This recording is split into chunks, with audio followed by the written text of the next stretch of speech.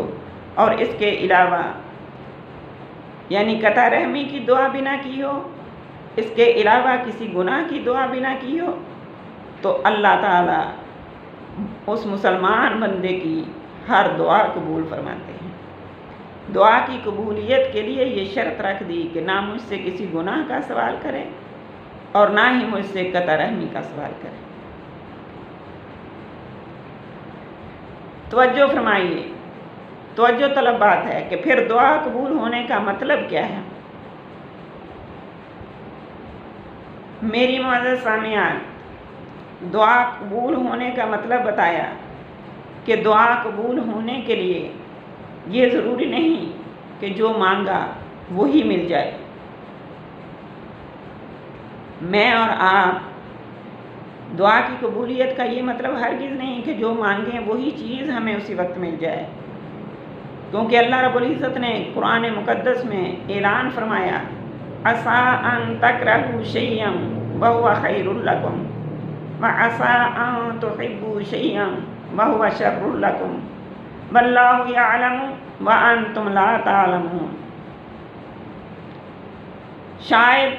جس کو تم بہت پسند کرتے ہو وہ تمہارے لیے بدتر ہو، اور جس چیز کو تم سخت ناپسند کرتے ہو وہ تمہارے لیے بہتر ہو۔ تمہاری پسندیدہ چیز تمہارے لیے نقصان دہ ہو سکتی ہے، لیکن تم اس کا سوال کرتے جا رہے ہو، اللہ سے وہ مانگتے جا رہے ہو، اور جس کے لیے تم سوال کر ہی نہیں رہے تمہیں سخت ناپسند ہے وہ کام، وہ چیز، اور اللہ رب العزت جانتے ہیں کہ وہ تمہارے لیے کتنی بہتر ہے، کتنی نفع بخش ہے۔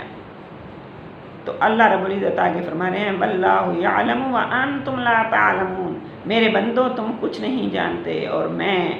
عالم الغیب ہوں، میں سب کچھ جانتا ہوں کہ میرے بندے کے لیے کیا بہتر ہے اور کیا بدتر ہے۔ جی تو عرض کر رہی ہوں کہ ہم دعا مانگیں تو ضروری نہیں کہ جو بھی ہم نے مانگا وہ ہمیں مل جائے، اور اگر ہمیں وہ نہیں ملا تو ہم گلے شکوے کرنے بیٹھ جاتے ہیں کہ ہماری دعائیں تو قبول ہی نہیں ہوتی۔ نعوذ باللہ، معاذ اللہ، ایسے الفاظ سے میری ماؤں اور بہنوں، بیٹیوں پرہیز کرو۔ ایسے لفظ کبھی بھی منہ سے نہ نکالو، یا کچھ ایسے بھی ان الفاظ میں بھی کہتے ہیں اللہ ہماری سنتا ہی نہیں، استغفر اللہ، نعوذ باللہ، ایسی باتوں سے اجتناب فرمائیے۔ ایسی کوئی بات منہ سے نہ نکالیے جس سے اللہ رب العزت کی غیرت میں جوش آئے۔ ہر منہ مانگی مراد نہیں مل جاتی۔ اللہ نے فرمایا میں جانتا ہوں تمہیں تو وقتی وہ چیز اچھی لگ رہی ہے، نفع بخش لگ رہی ہے، فائدہ مند لگ رہی ہے، اور تم اس کے لیے مجھ سے اصرار کرتے جا رہے ہو سکتا ہے وہ تمہارے لیے کتنی بدتر ہو، کتنی نقصان دہ ہو، یہ میں اللہ جانتا ہوں، اس لیے میں تمہارے فائدے کے لیے جو تمہارے لیے فائدہ مند چیز ہوگی، تمہارے لیے فائدہ مند کام ہوگا وہ عطا کروں گا۔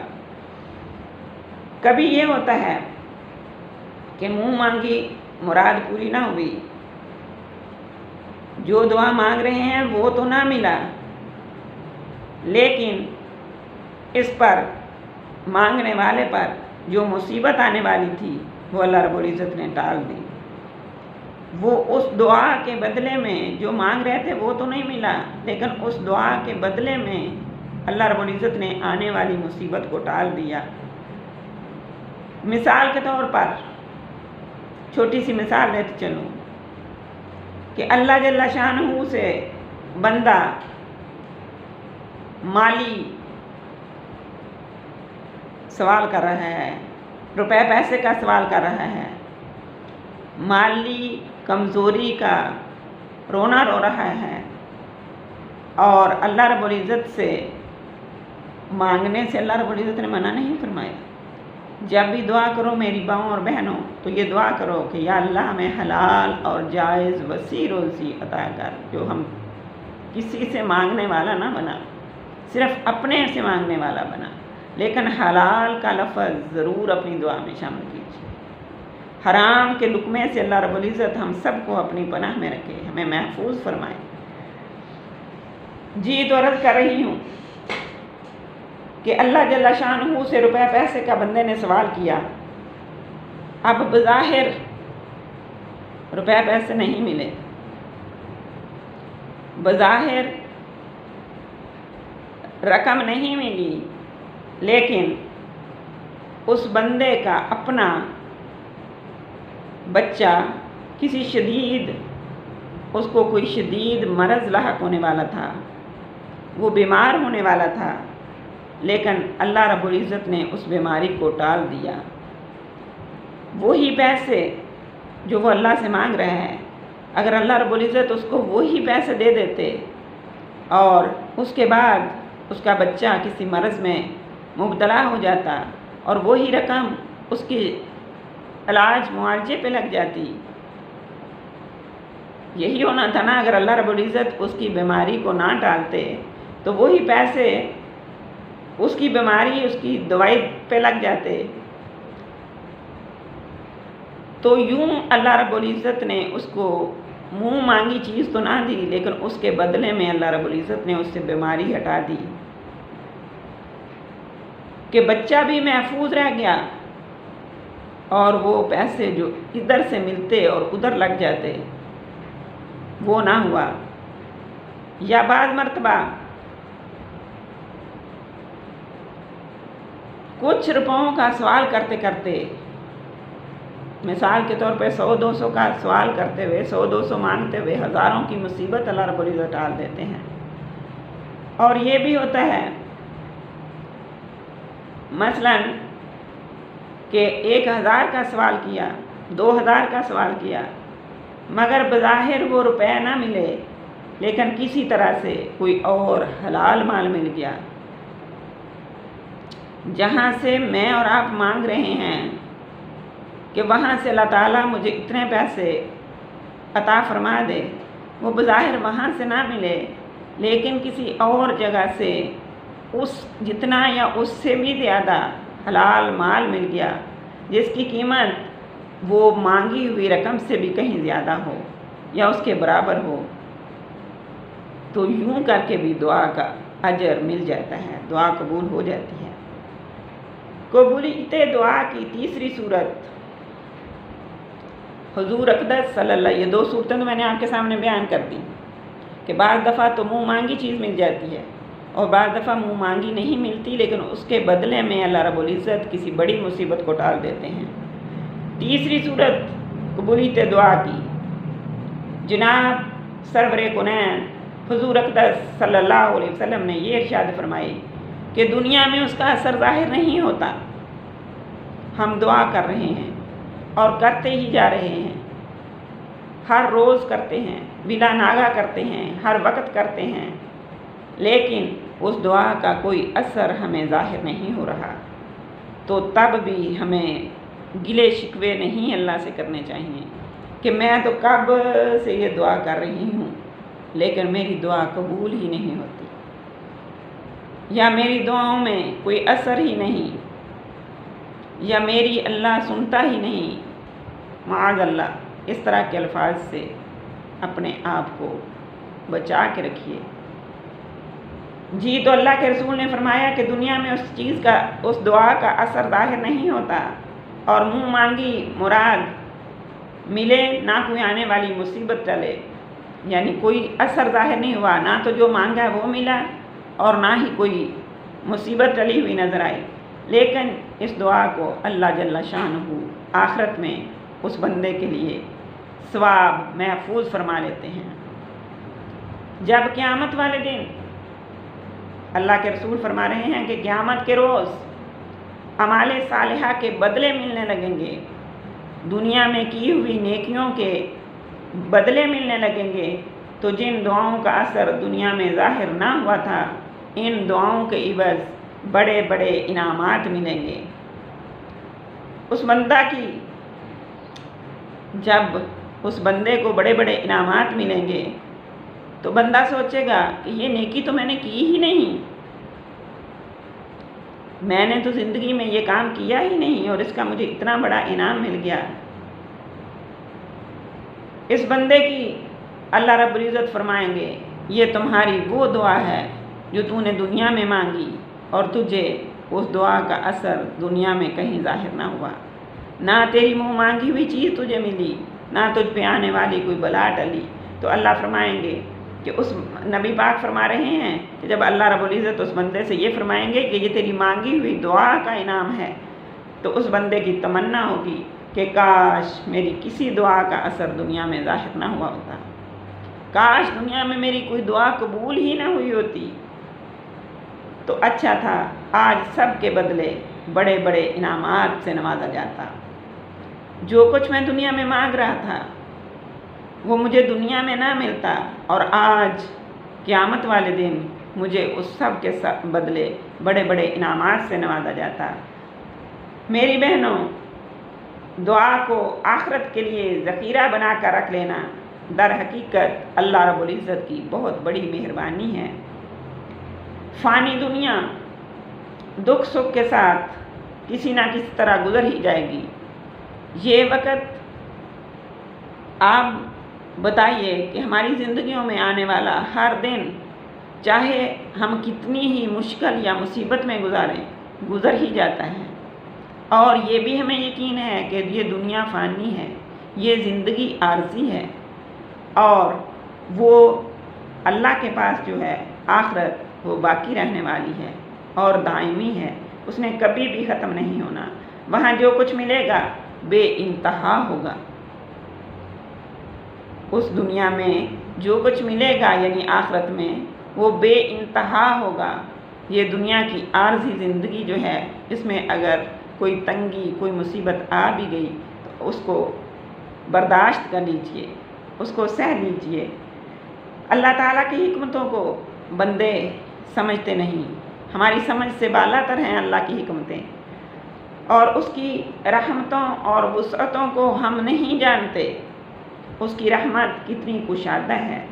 اس لیے میری معزز سامعین، دعا کرتے رہنا چاہیے۔ مصیبتیں جب ہم دعا کرتے رہیں گے تو مصیبتیں یا تو آئیں گی ہی نہیں، اور اگر آئیں گی بھی تو معمولی ہوں گی،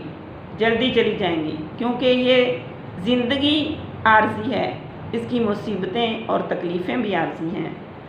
اور آخرت میں اللہ کی بڑی رحمتیں ہوتی ہیں، بڑی برکتوں کا نزول ہوتا ہے۔ دل میں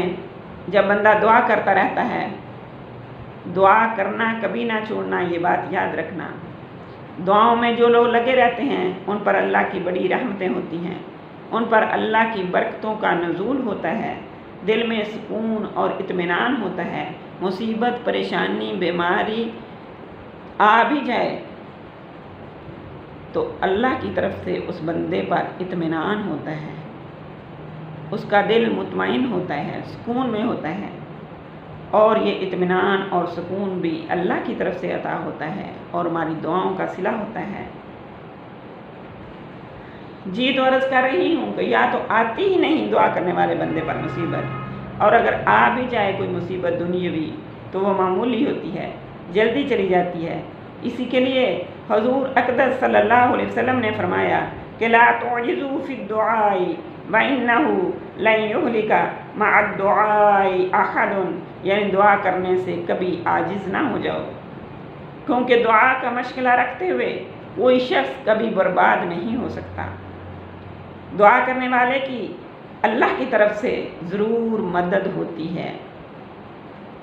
جو بندہ دعا میں لگا رہتا ہے اللہ رب العزت اس کی کسی نہ کسی طریقے سے ضرور مدد فرماتے ہیں، اور وہ بندہ دونوں جہانوں میں کامیاب اور بامراد رہتا ہے۔ دنیا میں اثر نہیں بھی ظاہر ہوا، آخرت میں اس بات کا یقین رکھیں کہ آخرت میں وہ دعا آپ کی کسی بہت بڑے انعام کی شکل میں آپ کے ملے گی۔ اس لیے جیسے میں نے حدیث شریف کے الفاظ آپ کے سامنے ذکر کیے ہیں کہ بندہ تمنا کرے گا کہ کاش میری کوئی دعا دنیا میں قبول نہ ہوئی ہوتی۔ تو میری معزز بہنوں، ماؤں اور عزیز بیٹیوں، دعا مانگتے رہنا چاہیے، اللہ سے ہر وقت مانگتے رہنا چاہیے۔ اللہ رب العزت عمل کی توفیق عطا فرمائے۔ اور ایسے الفاظ سے بھی اپنے آپ کو، کوئی آپ کے سامنے کوئی دوسری بہن بیٹی ایسے الفاظ ماں بہن کہے بھی تو اس کو بھی یہ بتائیں کہ ایسے ہرگز نہ کہیں کہ میری دعا قبول نہیں ہوتی۔ بہت سے لوگ جہالت کی وجہ سے ایسے الفاظ منہ سے نکالتے ہیں جو نہیں پتہ تھا کہ ایسے الفاظ کہنے کتنا بڑا گناہ ہے، اللہ تعالیٰ کو ناپسند ہیں ایسے الفاظ، تو پچھلے کہے وہ پہ معافی مانگیں اللہ سے اور آئندہ ایسے لفظ نہیں کہنے۔ اللہ رب العزت عمل کی توفیق عطا فرمائے اور اپنے سے ہر وقت مانگنے والا بنائے۔ وما علینا الا البلاغ المبین۔ صدق اللہ العظیم۔